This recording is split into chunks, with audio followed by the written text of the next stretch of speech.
All right, so I'd like to introduce Tehreem Rehman. She is an absolutely sensational senior medical student who just matched into emergency medicine. So can we give it a little applause there? During her medical career, she was a true change agent at the Yale School of Medicine, where she started the U.S. Health Justice course, where it went from being a small piloted course to now being one of the most popular courses that's actually integrated into the Yale School of Medicine curricula. So today she's going to talk about social justice in medicine and curricular reform. Thank you for that gracious introduction. As the only student and last presenter, I'm humbled that y'all are still present as I talk about my experiences with advocating for change in curricula and institutional environments. So, a quick preview of some of the strategies that I found myself using over these past few years, including coalition building, community engagement, media outreach, needs assessments, and power mapping. And I'll be focusing on two models that I personally was involved with. One was a U.S. Health Justice course and collaborative at Yale, and the other is systemic disease, which is an online national project trying to talk more about bias in medicine through storytelling. So with the first, the course, and the collaborative, the need. So 5 years ago, me and another classmate were first years, Robert Rock and I, came in, both grew up in Queens, New York, wanted to pursue medicine as a means of really doing work that allowed us to address issues of health inequity from a perspective that looked outside of the walls of the hospital, very much focused on a social justice lens. And we were very disheartened to find in our first few months that we had a total of one slide on U.S. health disparities. You know, Yale is known for doing great work in the global level, but being in a city with huge disparities, there was we were as students given very little attention to the needs of our backyard. And so in response to that, we first wanted to look ahead and say, we're still first years, maybe it gets better. We looked ahead at second year curriculum, third year curriculum, met with different course directors and administrators to kind of see what was being discussed, and again, glaring lack of discussion on domestic health inequities. So after that, we wanted to gauge to what level do our peers want this. We assume that everyone comes in with the intention of wanting to help people, but specifically, to what extent are they aware of the extent of inequities in their country, here in the US, but B, also, what is their desire to get this training? And so we sent out a letter to the entire school to gauge that interest, and we have here like an excerpt of the letter discussing why we wanted to have this course, or more training specifically on domestic health inequities. And you can see the excerpt right there, basically highlighting that the social responsibility within medicine and how we felt that that was not being addressed at our institution. And in response, we had over 100 students say, we do want this course. We're actually quite upset that we haven't seen this. It's quite discordant with our expectations when we came in about what we were getting from our medical education. And so as first years, we were certainly not looking to reinvent the wheel, and we turned to peer-reviewed literature and seeing what other medical schools were already doing in terms of developing and implementing curricula focusing on social justice in medicine. This is a bit outdated. These are papers that we had looked at like 4 to 5 years ago when we were first setting out to develop the curriculum. And we still drew inspiration from these as we went on to develop the curriculum, but also we're fortunate to have faculty at Yale give us syllabi. And at Yale, I mean schools outside of the School of Medicine, give us syllabi of courses they were teaching, whether it's respect to history of medicine or health disparities from the public health perspective, anthropology perspective, but also faculty who connected us with other schools, like Mount Sinai in particular, were doing a lot of courses already on social justice in medicine and graciously spoke with us and lent us their syllabi. We recognize that in order to really maximize the impact of and I know there's a lot on that screen, of our course, we wanted to make it a point to emphasize on issues right in our backyard, specifically in the greater New Haven community. So we initially looked at needs assessments that were already conducted, highlighting different issues related to quality of life, economic development, civic vitality, and so forth. One on your left is the Greater New Haven Community Index 2013, which is a regular survey done by Data Haven, which is a nonprofit organization that partners with scientific, community, and government partners to produce information on quality of life, economic development, and so forth for the greater New Haven area. And we also were fortunate to access needs assessments conducted by the former Robert Wood Johnson Clinical Scholars Program, now National Clinical Scholars Program, and the work they had already been doing. And as you can see, I mean, there's heightened concentration of poverty in New Haven, and we were able to focus specifically on issues that were brought up from these needs assessments and in our subsequent conversations with community leaders and advocates related to food insecurity, related to safety, and also related to housing. And sorry, one last thing. And we wanted to have the course objectives be informed as much as we could by this local information. Again, we were hoping to get training that's focused on domestic health disparities, but also wanted to be mindful of the patients that we were, as trainees, going to be immediately serving, and wanted to have that information in the backs of our minds as we sought to serve them in the next 4+ years, depending on our trajectories. And again, due to the former Robert Johnson Clinical Scholars Program and the meaningful community relationship that they have worked hard to build over the years, we were able to engage with local community leaders and advocates who graciously met with us, spoke about their lived experiences, talked about their ongoing efforts in the community to address a lot of these determinants, highlighting community resilience, but also highlighting the need for institutions, particularly Yale, to exercise more social responsibility. And we took that all to heart as we continued to engage with them, and later when we were forming our steering committee to really have an ongoing conversation that we still have with them today about constantly revamping our training to make sure we're addressing what they want the providers to be doing better, to better serve them. So the process. After the series of meetings, we initially did face resistance from the administration. We were told to focus on our medical training, focus on our boards, and a lot of the work that if we sought to do it in the preclinical years, would be undone by the hidden curriculum in the 3rd year. So there was no point. And unfortunately, I mean, people here in the room, and preaching to the choir, we know that a lot of that lack of training is grossly seen in clinical encounters with patients, harm patients, and you never learn that later. I mean, then you see residents and attendings who never got this training, and unfortunately that really is a detriment. So after many, many meetings, we eventually found our allies, and we were able to access different centers and departments who, if not themselves, but were able to help us be pointed towards funding and other resources to actually at least get a pilot of the course started. And the course steering committee comprised of some faculty mentors, some administrators, and more importantly for us, we wanted representation from the community. And we had a few community leaders and advocates, again, graciously took the time to look over drafts of the curriculum, to look over how to better implement this curriculum, and later were involved in the process of facilitating the sessions.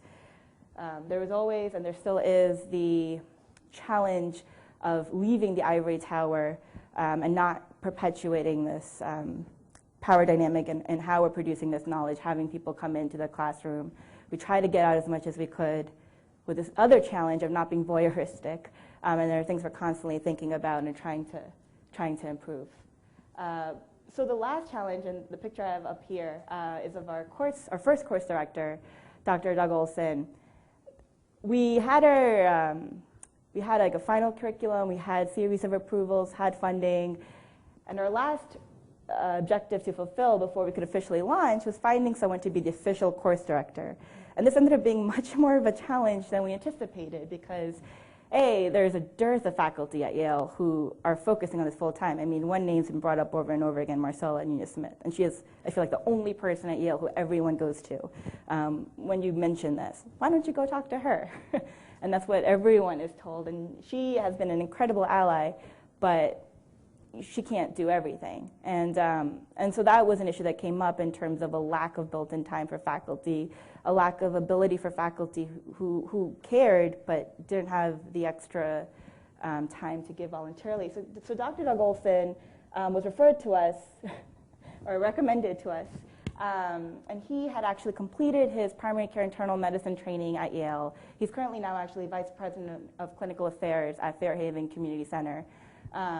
And he was, identifies as a openly gay white man who really cared about these issues, but also felt similarly frustrated during his time at Yale. And within minutes, we knew we wanted him on board, and he was like, listen, I'm just a community physician right now, but I'll join. And we were able to work with the administration to get him an official Yale instructor title. So he was our first course director who made it possible. So the process, we really were deliberate in making the course an interdisciplinary course. We did not want it to be solely medical students. We have a nursing school, we have a physician associate program at our university, and wanted them all involved. And the excerpt here is, really focusing on health inequities and manifest as a result of societal marginalization and how to address them as future providers. In response to our call, we had, for our first pilot, 30 applications, I should say, but ultimately 24 were accepted because we were trying to be quite strict about our attendance. And we were very ecstatic. First of all, physician associate students and nursing students by far have more hectic schedules than we do in our preclinical years. And also none of the students were getting any credit for this. So we had 2 physician associate students, 4 nursing students, and 16 medical students join. Our course comprised of weekly seminars, community outings on the weekends. We also had some more interactive sessions using art to discuss bias in medicine, and standardized patient interviews to also discuss power dynamics and bias in medicine.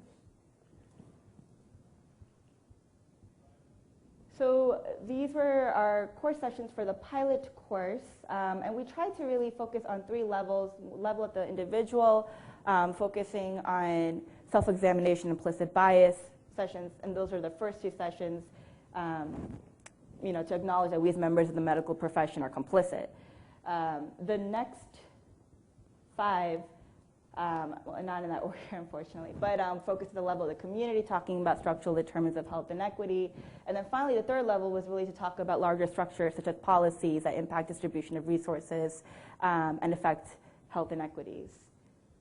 And a point about this, this has been revamped over the years, and I'm so grateful for the course leaders who've taken it on and continue to sustain this and have been more appropriately deliberate and systematic about their approach in terms of critical thinking and how to structure our different sessions.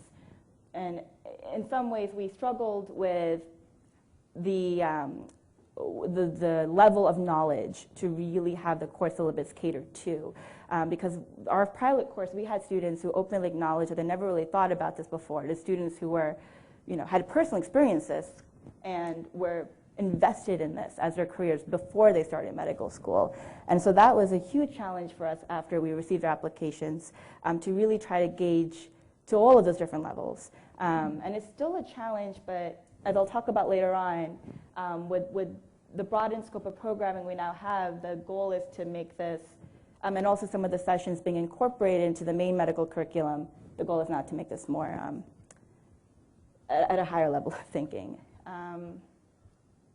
So when we first started out, as I mentioned, with 24 students, 2 course leaders, me and my classmate Robert, the past 4 years has grown. We've had over 100 applications for the course. They've still capped it to maintain the seminar style. And we've had now about 6 to 8 student leaders from all of the different schools, physician associate, nursing, and medical, as well as public health. And then the collaborative is something that was established the year after the pilot course was launched, that really has brought students from all of the different schools at Yale, including law, business, school environmental studies, history, divinity, all coming together to really work on programming, talking about social justice and health from these different perspectives, and really broadening the scope of the programming.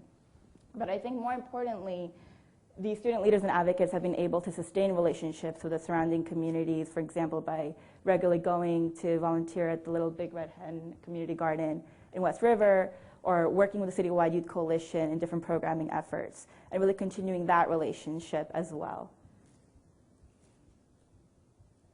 And before I go on, I just, again, humbled by the expertise in this room, wanted to ask a question about your thoughts, open it up to the floor, on how to, A, what you all feel is the role of students in curricular reform with respect to promoting health justice, but B, how do you do this in a sustainable manner without perpetuating reliance on student labor, if you even think that's an issue, but.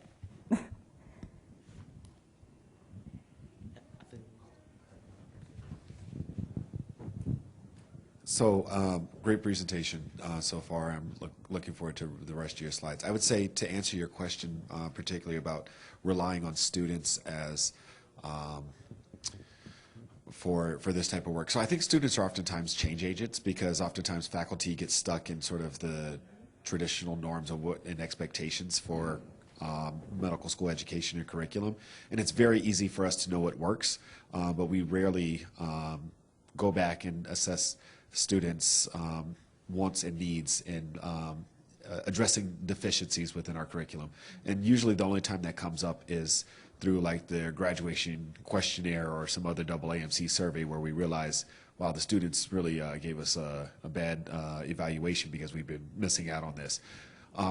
My struggle with this is oftentimes we put so much on students, and I think I completely agree with you deciding to push forward with this, but I think that this is the responsibility of the medical school and the faculty of the institution to be helping to lead this work, understanding that your voice is important to learn what you all need and want to learn, but it's unfortunate that you had to go through so many steps in order to get this curriculum included, when the institution should have recognized that there was a need and started to fill it on their own and put forth their effort with staffing and administration and other leadership support, so this could have been done.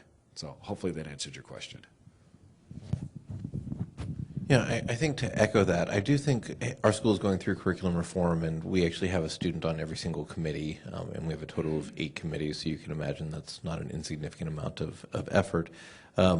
I do think that one of the things that you realize being in administration within a school is that there are some students who have a huge passion for something, and nothing is going to stop them.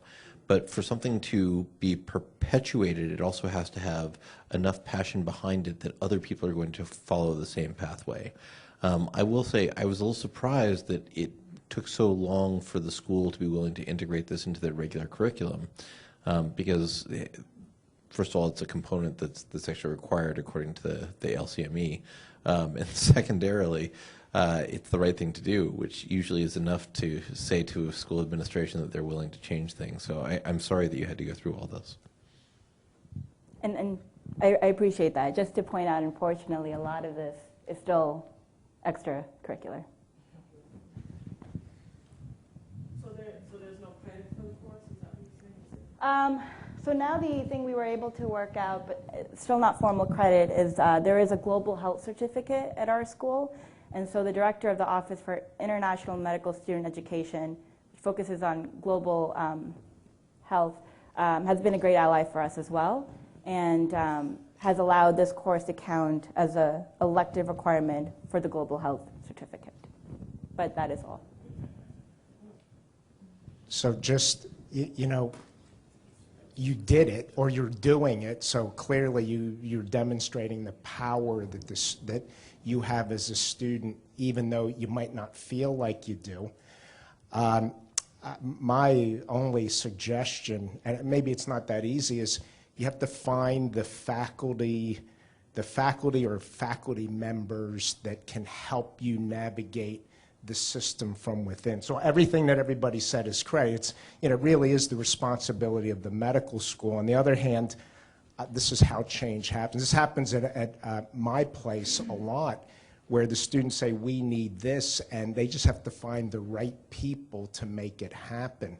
So that would be my only helpful hint, is if you can find that faculty member who can advocate for you, who actually has power maybe within the curriculum committee, that might be a way to make sure that not only does something like this go through, but more importantly, that it's sustained. This is not just a one-time, hey, that was a great course that you put on, and then it goes away forever. You want to make sure that it's sustained and that it becomes part of what is done, but you probably need some help from the inside. And yeah, I completely agree. I mean, institutional memory, sustainability are crucial, and it's something that we still are seeing a dearth of.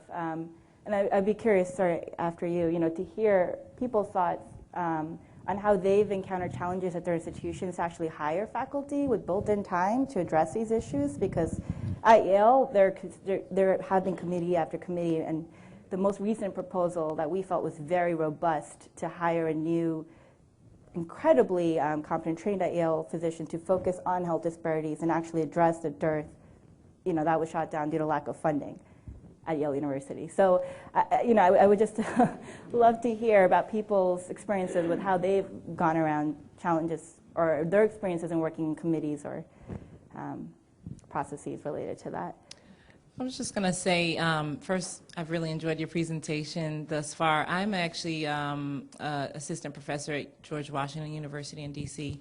And on the Learning Community Leaders group, there's like 4 or 5 of us who kind of seek to set the agenda a bit in terms of the curriculum in general. And I'm the course director for the Clinical Skills and Reasoning course, which is really, most people may refer to it as ICM or Intro to Clinical Medicine, that course. What I have found helpful is, one, being at GW, which is a relatively progressive place in the first place, that promotes students with interest in public health and policy, is helpful. But also, to Bernie's point, I think the key is to interweave it throughout the curriculum. To have a single course that will come and go, may lose support, faculty comes, faculty goes, isn't always sustainable. But what we've worked on is really interweaving even throughout the CSR curriculum, components of social determinants of health within the history-taking guide. So starting from day one, when you teach a medical student how to take a history, that, in fact, you should be asking about food security in your social history as well. And so weaving it in that way, and then obviously that would lend to touching on various aspects of social justice and the like, I think is sustainable and works. And there's plenty of evidence to support the need for making a more robust history-taking guide that then lends to taking better care of patients.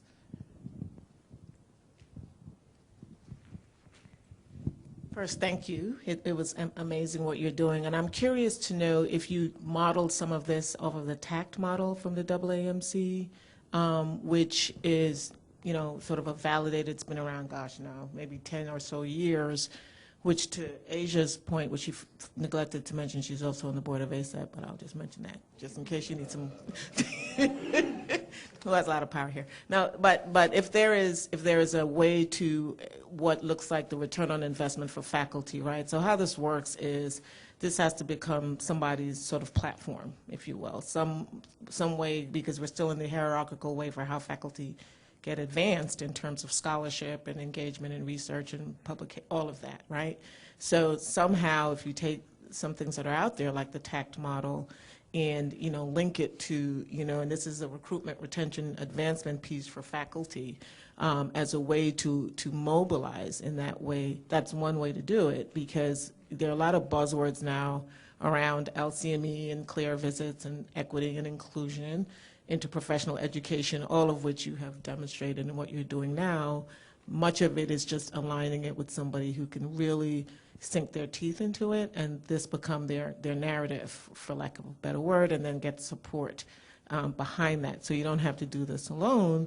And to Jeff's point, having students' voices, I mean, it's absolutely imperative. Remember, we have 5 generations of physicians at any given point in time in academic health centers, right? So it's going to take that shift finally to the side where people are sort of getting it for the right reasons and enough time to be able to execute what's going on. So please don't be discouraged, is what I'm saying, but be very encouraged by what's happening and the movement, if you will, and how you can engage and seek. And I know Dr. Nunez-Smith is one, but there's going to be a critical mass at some point that can help push us to the other side. Thank you.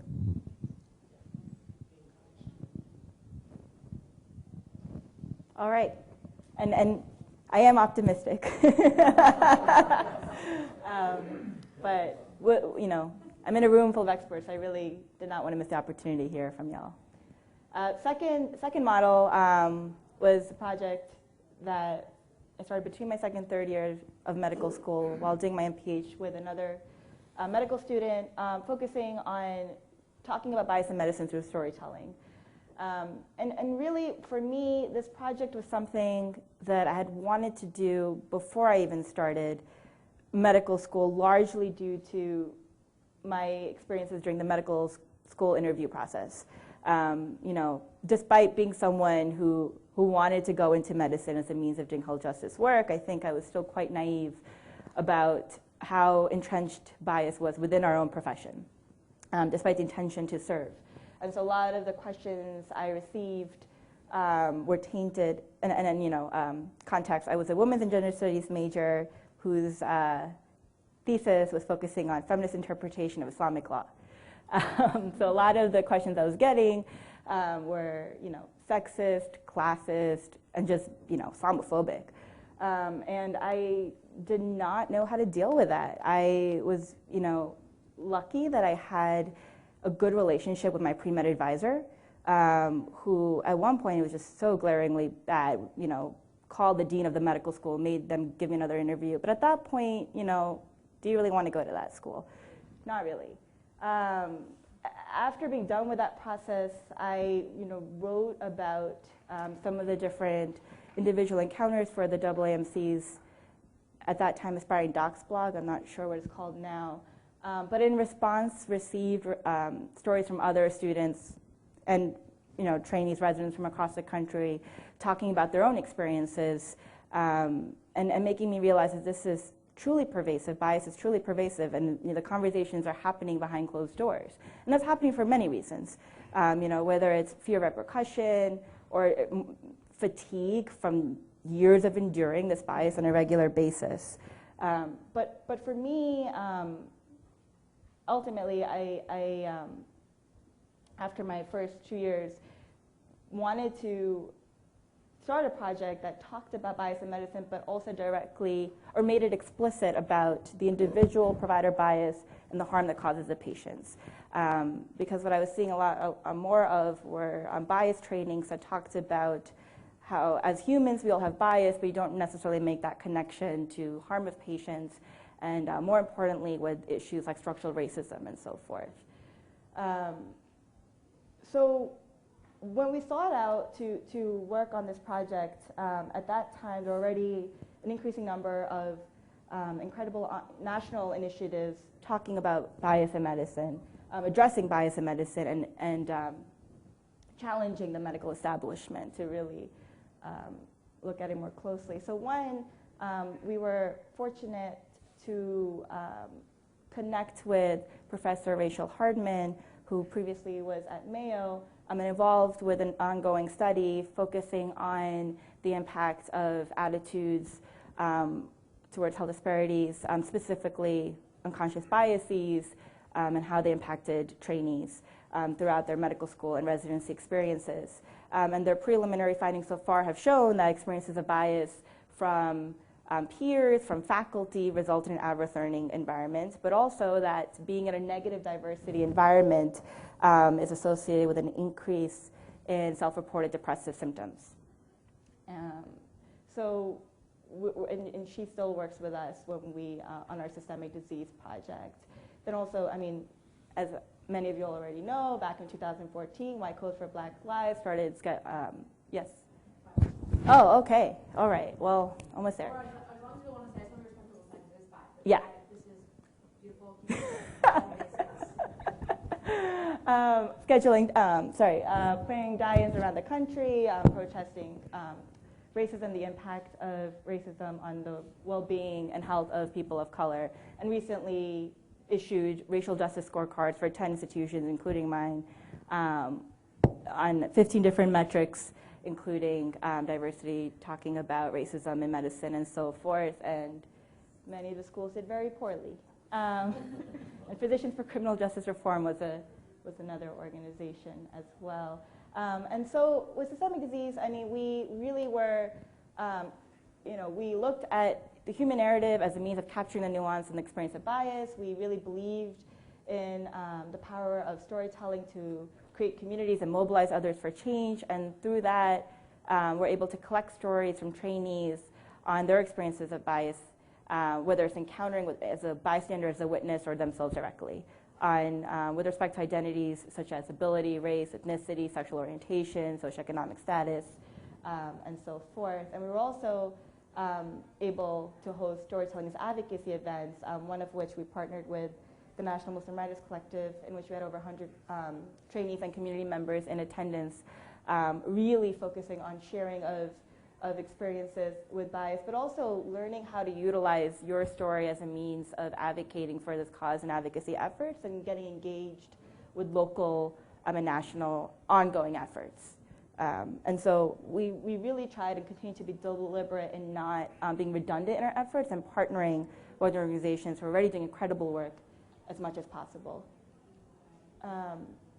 And so we've also been able to work with partners such as Be More America and the Robert Wood Johnson Foundation to produce online programming on bias in medicine and what we can be doing right now as trainees, and have been working with institutions to disseminate needs assessments and bias reporting mechanisms as well, although I have to concede a second point, we've had more interest than actual results.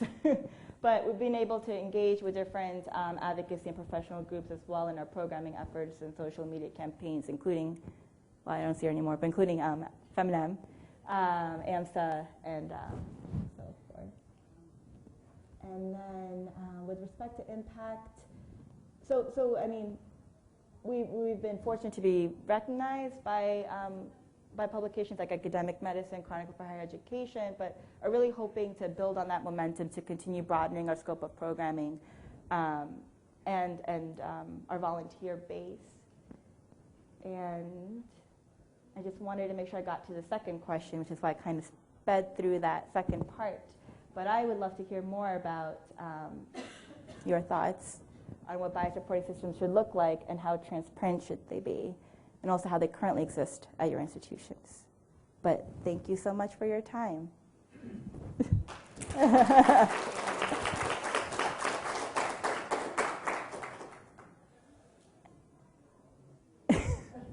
And then whoever wants to tackle on that question is more than welcome to do so.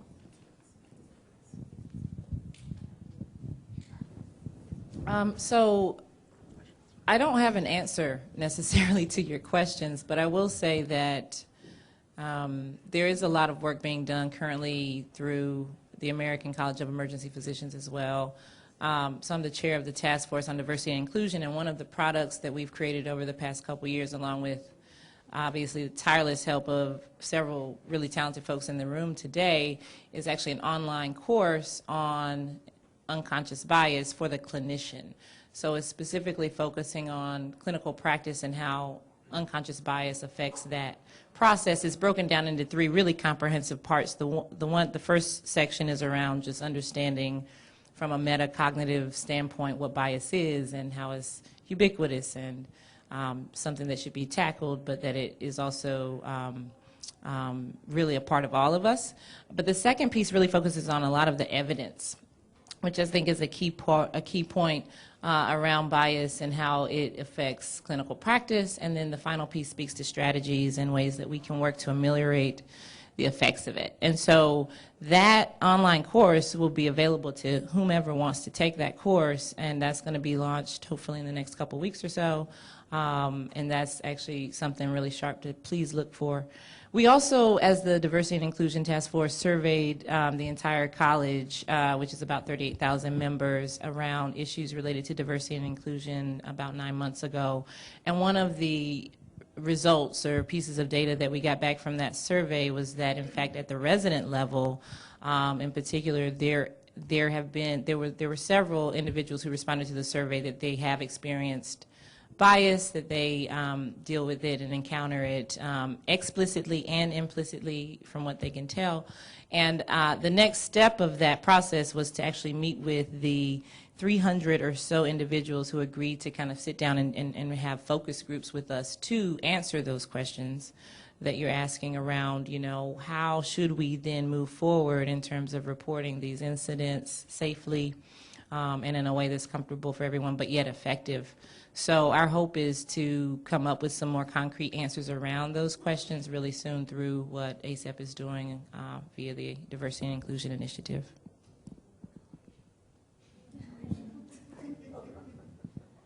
Thank you.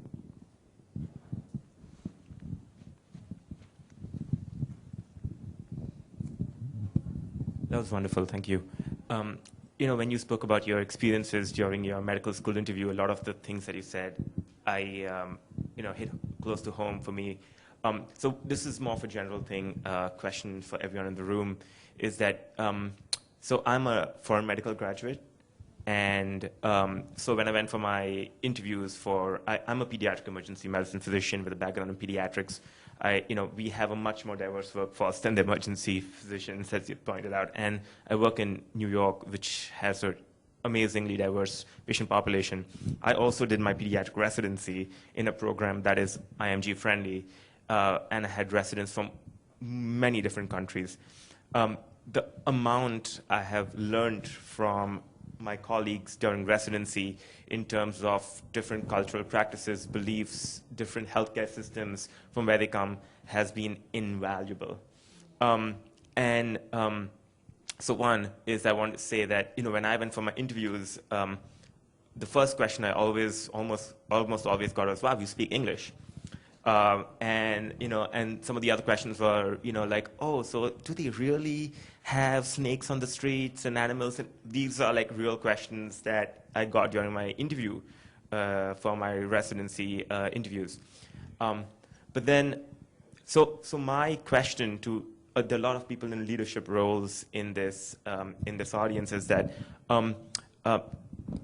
I didn't hear much about the foreign medical graduate in this context of diversity and equity and, you know, in this. So does ADIM and does ACEP and does the emergency medicine world even recognize the value of a foreign medical graduate and what it can bring to your program? And two, is anything being done about it? It's,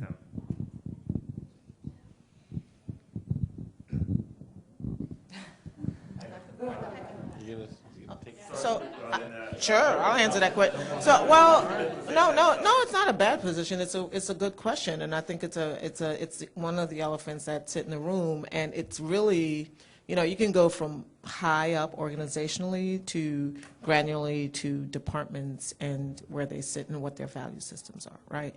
So I can proudly say at Emory we interview, and we have IMG graduates, and we actually had the same question asked of us when we were talking with residents at the GME meeting last week at Emory, where they asked, well, diversity is not but IMG, how do we look at all of it on its end, where we talk about globalization and the world and all of this stuff, but then we don't actually look concretely at international medical graduates. And so on the one hand, there is a reality of the numbers and the data and what we know about the proliferation of medical student graduates at the flat line for residency positions, not saying that it's right or wrong, it's just what it is. And it's the easy answer, right, to just triage, right? That's just the easy answer. It then becomes, as we grow and learn, and there's a spectrum of this diversity conversation, and the spectrum could be from that door all the way down the street for where people's headspace is. We can talk about DOs, right? That was a conversation many, many moons ago where people didn't even think about DOs as part of residency training, right? So it really comes down to the education and the understanding and the value system of the leadership around IMGs in particular, to your question. And it does also come down to what are people willing to do to learn about the culture of different people and to embrace it as something that's going to make us stronger. We learned that as a department.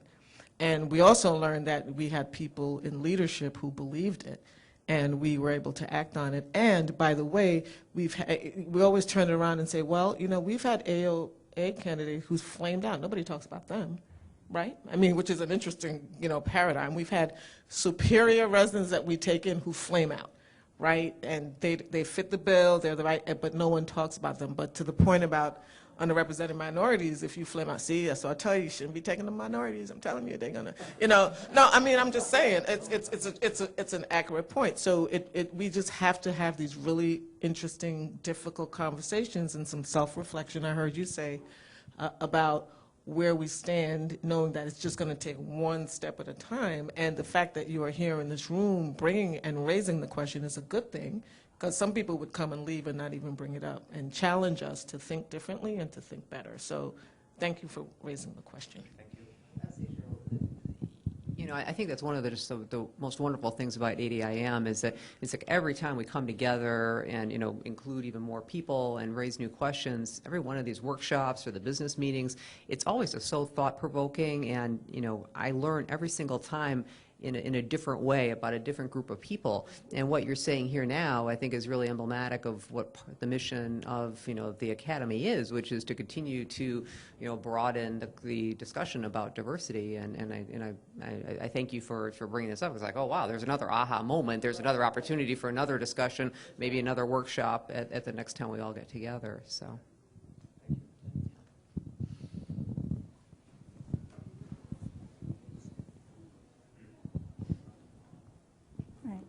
Thank you. I'm sorry to hear about those experiences, but I appreciate you bringing that up. Yeah. Okay, I'm gonna say it.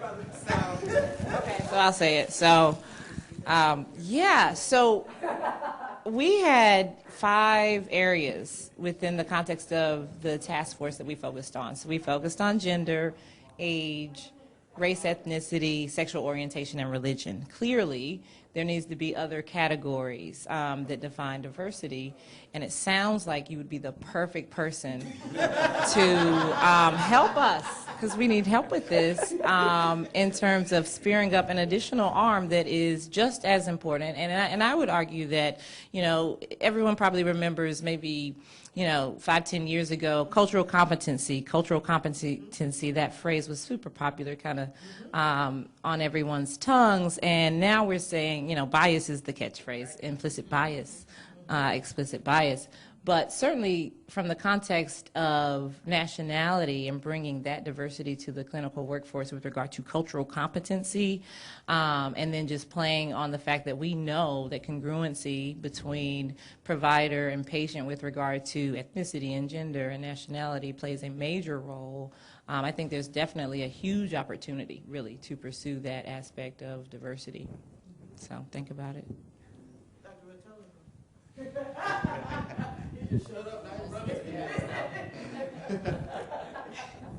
So I just want to thank everyone for staying late and for staying with us the entire time. It's been a great day. And thank you so much for your participation. And for the presenters, you guys did an amazing job. And yeah, thank you so much.